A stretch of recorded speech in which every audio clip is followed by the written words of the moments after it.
Yeah, okay, fuckers and fuckheads. Now, when I do these old rims, it depends. I mean, like up here on the Sprocket, I don't mind using a brass brush because I know I'm going to take that Sprocket off. I'm going to repaint it anyway. But on these hubs, I want that factory paint to stay. So I'll generally use a plastic brush, and I'll just stick my parts washer up here and just start scrubbing.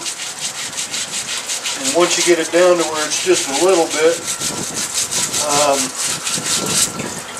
and it doesn't take a whole lot of effort. I mean, this one will, because the bike's been sitting for a long time. This grease and stuff is built up on here. The whole chain lube and shit is probably 40 years old. So I mean, it'll take me about an hour just to scrub that hub before I can even polish it. When I polish it, I'm just going to hit it with compound, regular turtle wax cheap compound, and I'm going to back coat it with wax because that factory paint is still on there. Don't use a brass brush if you still got your factory paint on there. Now, for all these deep rust spots in these rims, if I'm just doing a quickie for someone else, that's why this is out. I use these here. I do not know what that is in a, number of grit for steel wool, but there's the box. That's what I use. And I'll take all these rust pits and I'll just work them down. This is diesel fuel I've got in the parts washer today. All this is diesel fuel. Let me fire up a cigarette so somebody can bitch about, oh, you shouldn't smoke around fuel. Bullshit, motherfucker. Goddamn diesel ain't going if you hold the lighter to it. Takes a minute or two to get it to go.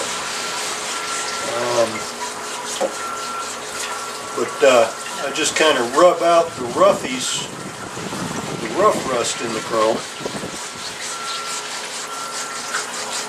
All I do, try and get into that corner as much as I can.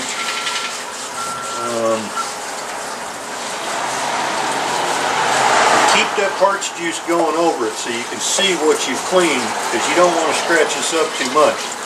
Now when you're done, Sam, where did I put this thing? Oh, it's over here.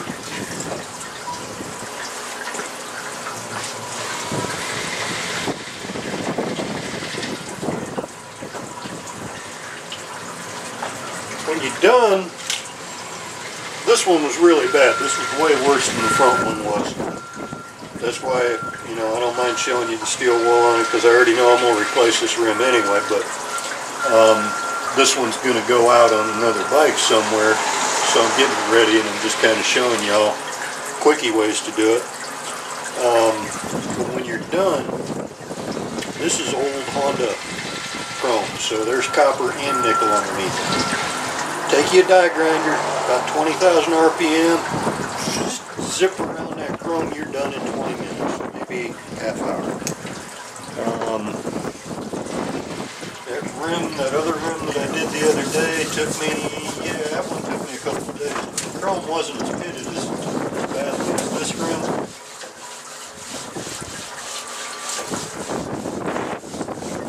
And this does not get rid of the pits, but it gets it to where you can put some chrome polish over it, and that die grinder will take these bumps the rest of the way down. Let's see if I can show you the difference here. Yeah, you know what? Fuck it, I'm not grabbing the camera. This is a lot easier for me right at the moment. Alright, now, that's what I just did. And that's some of the original nasty sloppy shit.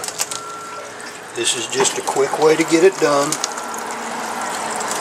And like I say, this rim is not going on this SL350. I'm going to replace it, but I got to use this rim somewhere. It's probably going on one of the 750 race bikes. I don't know. I don't give a shit.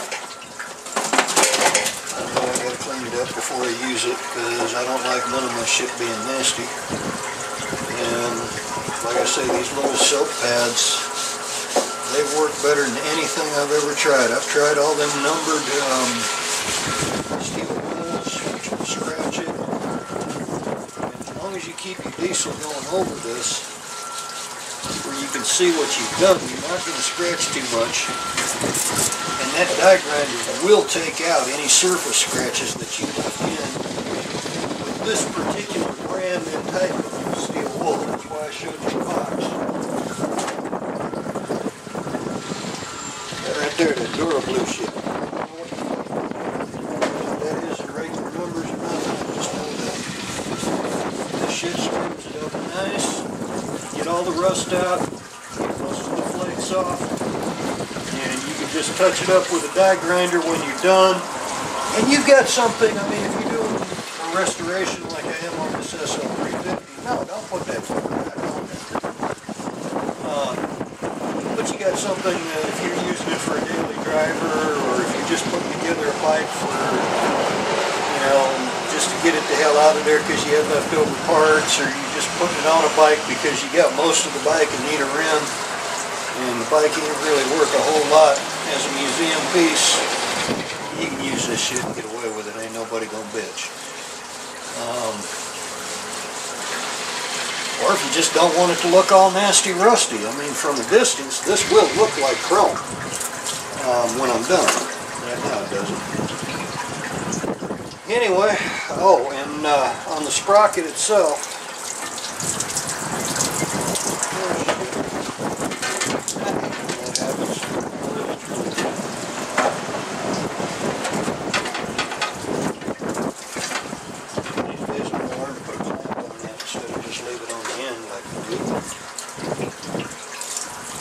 sprocket itself, sometimes you get lucky.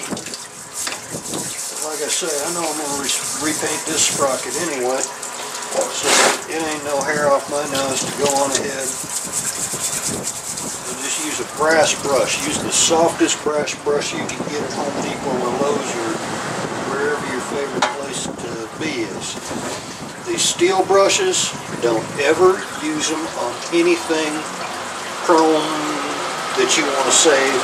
Don't use them on anything paint. And I think I already told you about keeping plastic on here. And you know, like this one here, it's bad enough that I'll probably let that soak for a day or so.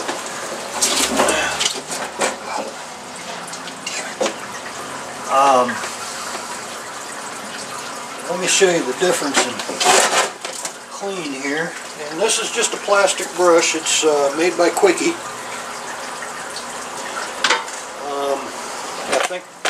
I ain't sure. I think I got it at Dollar General, but show you a difference in the clean there. Okay, that's a spot that I just wiped out in front of you a minute ago. When it's really deep like that, what I'll do is just let it run over the top of it. Get it to where it stays. Just let it run over the top of it overnight. By morning, that shit will just fall off there with nothing but a plastic brush. Now, as far as cleaning the spokes go, if I can't clean them with this brush right here, I'll hit them with a buffer. Usually, I just use a right angle drill, and I get these floppy cloth wheels. I don't get the regular buffing wheels. I get these floppy cloth ones like this. It's just layers of really thin cloth. I don't know what they're called. I know when I go into Home Depot, I grab them. They're cheap.